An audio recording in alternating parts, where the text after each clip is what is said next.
Hi, everybody. Welcome to Kindred Skulls. We've got a special draft edition of Kindred Skulls tonight. We're going to do a quick hit kind of review of the Vikings draft pick of Jordan Addison at number 23 overall. I did not bury the lead overall at Nick. Here, Nick. Jordan Addison, number 23. Give us your thoughts. Uh, I'm a little surprised at the route they went, thinking that the defense is so depleted, and there were a lot of rumblings about the Vikings doing homework on quarterbacks.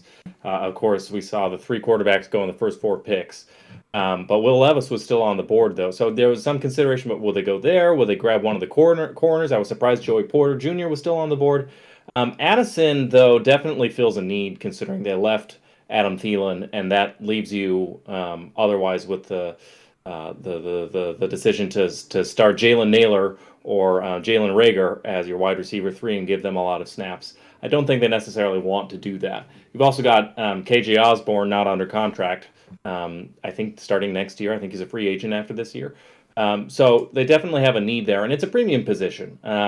Addison, the story is obviously he gets open really well, and he does a lot of good things after the catch. But the main rip is that he's 170, 173 pounds, 171 maybe, inflating his combine numbers a little bit. So he's tiny. I mean, he is as thin and rail thin as they come. The NFL has been moving towards smaller and smaller wide receivers, I feel like. So there's a way for that to succeed. We've seen very small, good route runners in the Tyler Lockett mold have a lot of success before, and I feel like I'm always a fan of giving Keenan McCardle more toys to scheme up, to coach up. I feel like he's going to be able to get open and acclimate himself and have kind of an instant impact in a lot of ways. And I will say, people say he has a limited ceiling because of his lack of athleticism, relatively, especially compared to his size, and because he's kind of, he's already a pretty refined route runner. So, when we talk about like ceiling and potential, he's not like a high potential guy. But I'm not a big believer in talking about ceilings, especially when it comes to the wide receiver position, because I personally learned my lesson this when I said like Justin Jefferson has a Yeah. limited ceiling. Now he's literally the best wide receiver in the NFL. I feel like similarly with Addison, a very different kind of receiver. Obviously, you're not going to be lining Addison up as your sniffer or your wide your move tight end. He's not going to be doing a lot of that. He can line up outside. He did plenty of that, especially this last year at USC. But he's more of a guy who relies on his quickness out of his breaks and his elusiveness to kind of earn targets and earn yards after the catch. So I don't know. That's a lot of my initial impressions, my initial thoughts. I like getting the premium position. I do think it was pretty good value. So overall, I'm content. I'm not over the moon. This isn't the Anthony Richardson pick, but I'm happy. Matt, I know you were not as big of a fan about Yeah. Jordan Addison. Can you tell us the things you liked and the things that made you kind of a little less of a Jordan Addison stan based off So his tape? So the listeners of this podcast will know that 2 days ago we released an episode where I kind of argued against taking Jordan Addison at 23. So I'm not particularly in love with this decision. I mean, my preference at 23 would have been to trade down. The Vikings, it appears tried to run down the clock about as much as possible before getting the pick in. So I do believe they were actively trying to trade down and were unable to execute a trade that was beneficial to them. So and that's obviously speculation on my part. I don't have that reading of the tea leaves. So we can scream we wanted to trade down all we want, but at the end of the day, if you don't have a trade partner, it's simply not going to happen, right? So with the Vikings not being able to get that trade down or not being able to get a deal that moved them off of Jordan Addison, I that's fine. It is what it is, right? The draft's the draft. You need to have a trade partner to trade down. I would have preferred a corner pick here just because I think it's a high value position. That being said, with the Vikings, I do like the addition of a high value position in wide receiver. It just so happened that I didn't like any of the receivers in this class besides Jackson Smith and Jigba for the Vikings in the first round. Like, I didn't think they had that value. A guy like Nolan Smith is somebody who I may have preferred here if they didn't want to go the corner route and they wanted to go the edge rusher route instead. With that being said on Jordan Addison, I think Luke did do a good job on the podcast of selling me on Jordan Addison as the number 23 overall pick, because my major concern with Jordan Addison at the combine, he's 5'11", 1, which is 5'11 and 1/8 inch tall, 171 pounds, right? They list him at 173. That might have been when he was listed at USC. I don't really know. So with that, immediately my thought goes to, okay, I need the guy to have an elite trait to overcome my red flag of this size deficiency, right? And you can think about smaller receivers in the NFL historically, right? The Deshaun Jacksons of the world. Obviously, the elite trait for Deshaun Jackson is having 4.3 speed and being a crazy good deep threat, right? Jordan Addison ran a 4.49, right? He doesn't have that elite burner deep threat speed.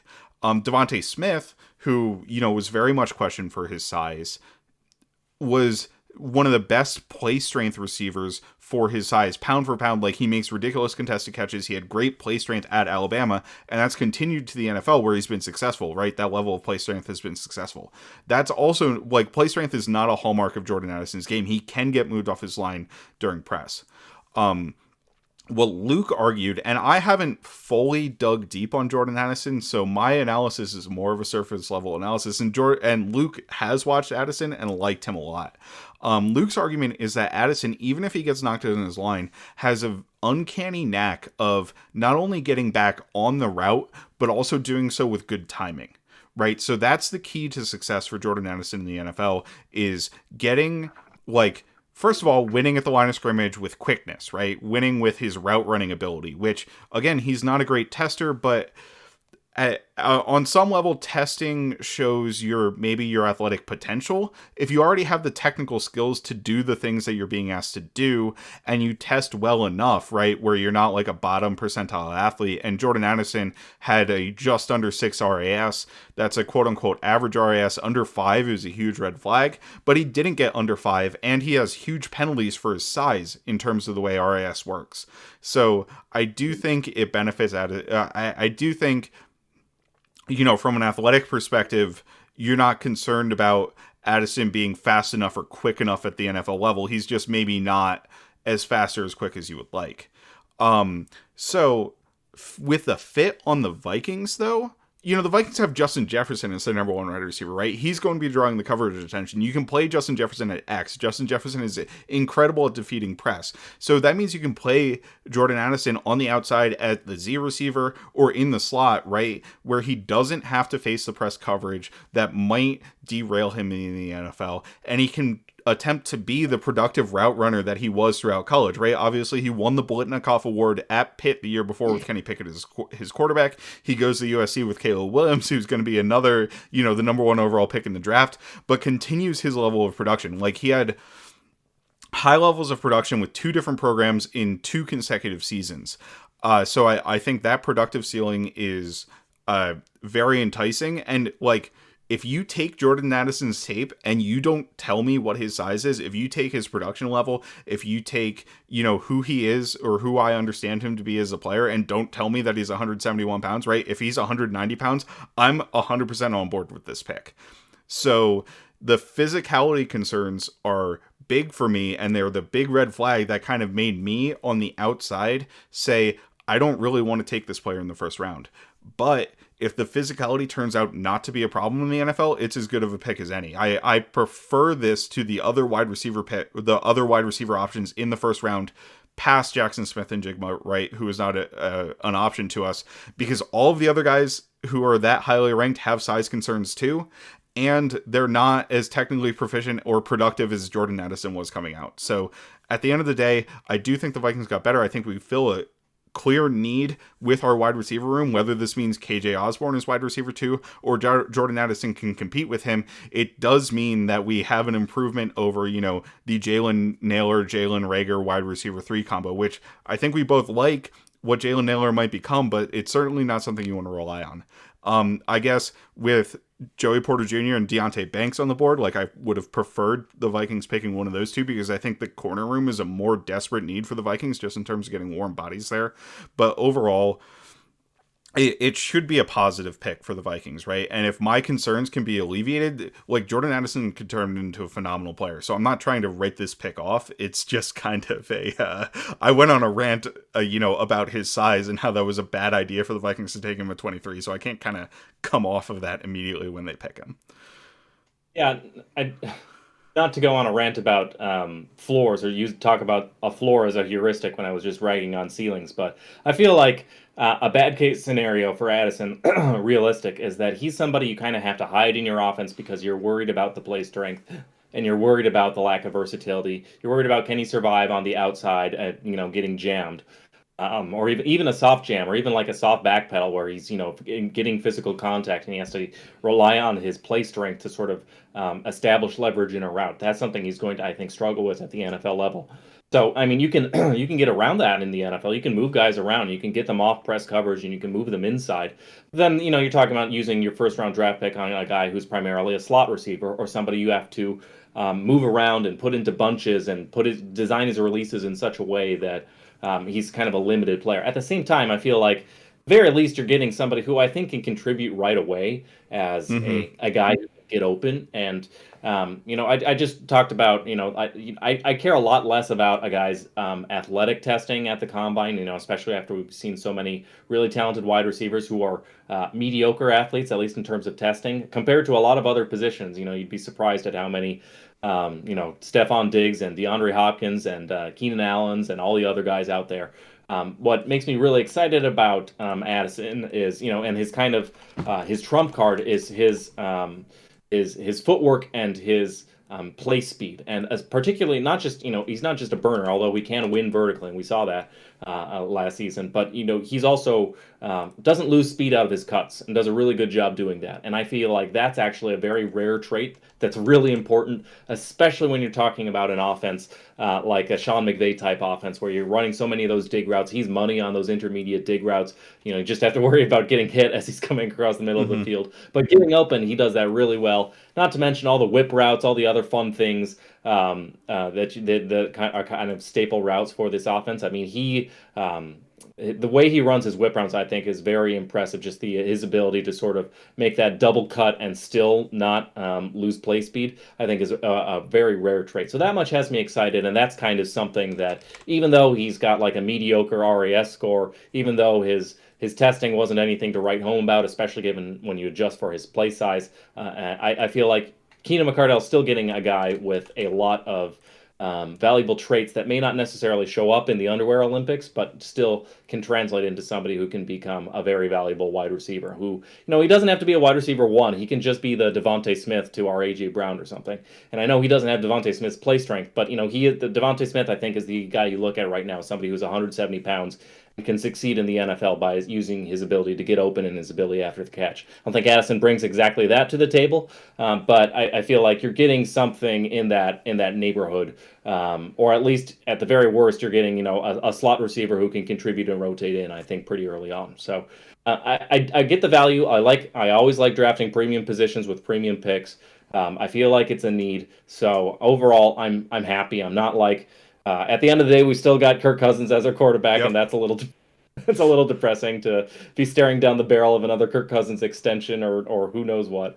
But I do like the idea of adding this guy to the offense, and So after actually, the real quick, Nick, did you personally like Levis? Because I didn't personally like Levis. Like, I would have accepted it if the Vikings did it and gotten on board with it, because if they see the developmental potential in him, like, I agree with that. But I didn't like him as a quarterback myself. I didn't love him. If they took him, I would have been fine with it because I kind of would have trusted their evaluation about his ability to fix all of his deficiencies. But he was not somebody I didn't want them to trade up when he was falling, even though we saw rumors early on he'd go as early as Hmm. four, even maybe even number two overall. So when he started falling, some people were pounding the table to move up for him. I would have been fine with him at 23, but I'm also completely fine passing on him. So I don't know. Yeah. So, I just real quick, because you had mentioned it, Stephon Diggs, 4.46 40, Jordan Addison 4.49. 34-inch vert, Jordan Addison, or Diggs had 35-inch vert, Addison had 34. 10.3 broad, I'm sorry. Actually, it was under 10-foot broad jump for Diggs, 115 inches. Jordan Addison was 10.2. Diggs had a 7.03 3 cone. Addison was 7.05. Short shuttle 4.32 for Diggs. Addison was 4.19.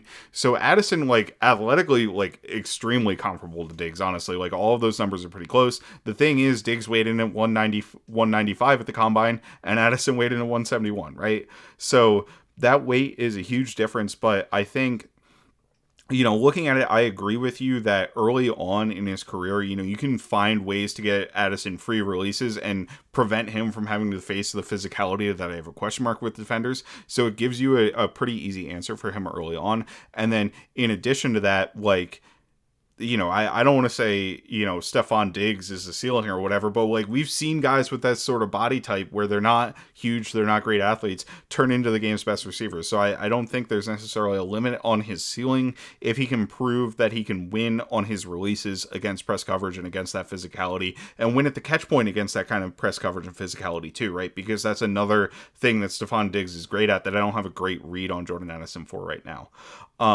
So overall, a little bit disappointed in the pick given the options that were available to the Vikings, but I do think, it fills a position of need, and a lot of other people are very excited about this, so I could just be completely off base with my evaluation of Jordan Addison as well, right? So I'm not too arrogant that I'm going to be like, I'm right and everybody else is wrong on this one.